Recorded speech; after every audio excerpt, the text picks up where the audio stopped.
Hello, everyone. Welcome to the lecture series on health management. In this series, we will discuss all the health management topos, including concepts, theories, principles, and techniques. In the initial series of lectures, we will have to understand the management, and then we will try to link it with the health, or we'll try to apply the concepts of management in health. I will introduce you to the health management concepts in this first session. Let's first discuss what management is. By definition, management is the purposeful and effective use of resources for fulfilling predetermined objectives. Another way to put it is that management is getting the right things done in the right way at the right time by the right persons with the right amount of resources. The most important word here is resources, which may be manpower, money, material, time, methods, or techniques, knowledge, and skill.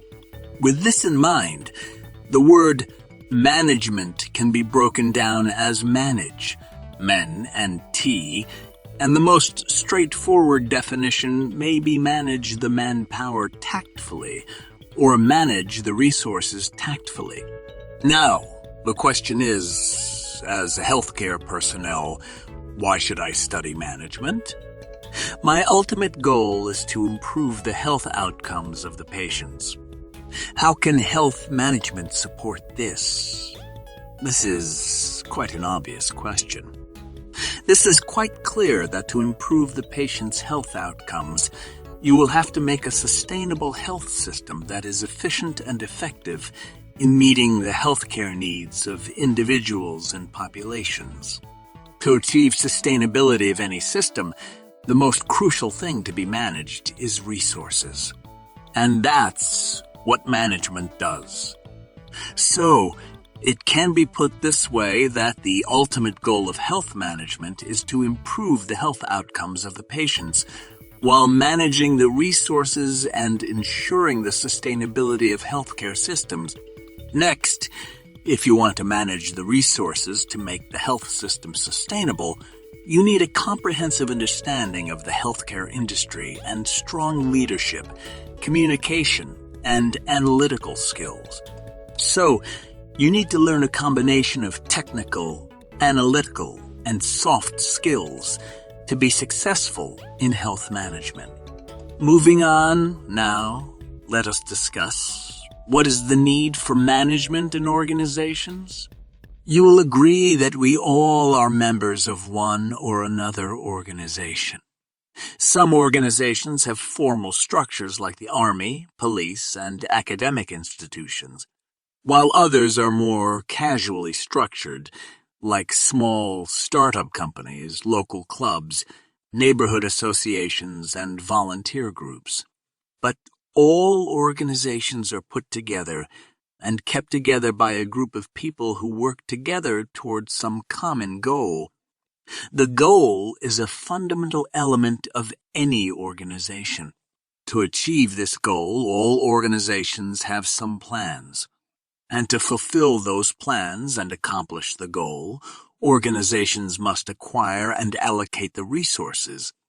One organization depends on other organizations, too, to acquire the resources, which are manpower, money, material, minutes, methods, or techniques, knowledge, and skill. And that's what management does.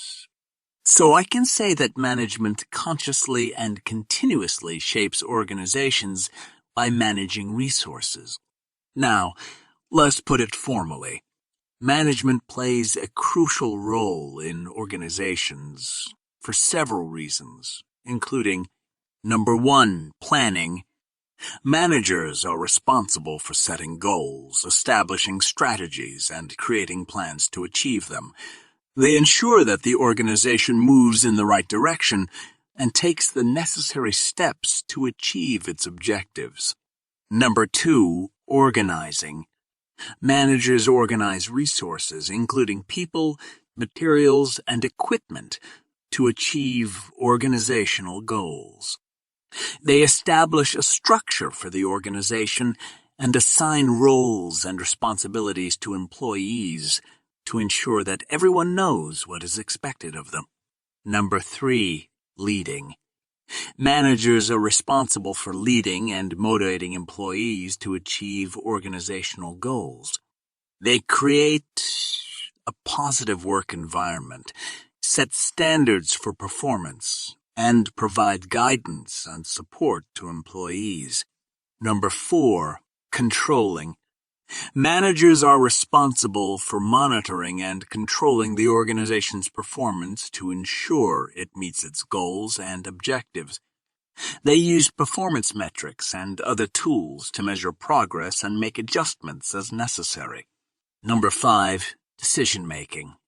Managers are responsible for making important decisions that affect the organization's future, such as resource allocation, product development, and marketing strategies. They use data and other information to make informed decisions that support the organization's goals and objectives. Management is also responsible for identifying, assessing, and managing risks that may impact the organization. Thus, management's significant activities are planning, organizing, leading, controlling, and decision-making. So, good management practices can help organizations to be more effective, efficient, and successful in achieving their goals and objectives.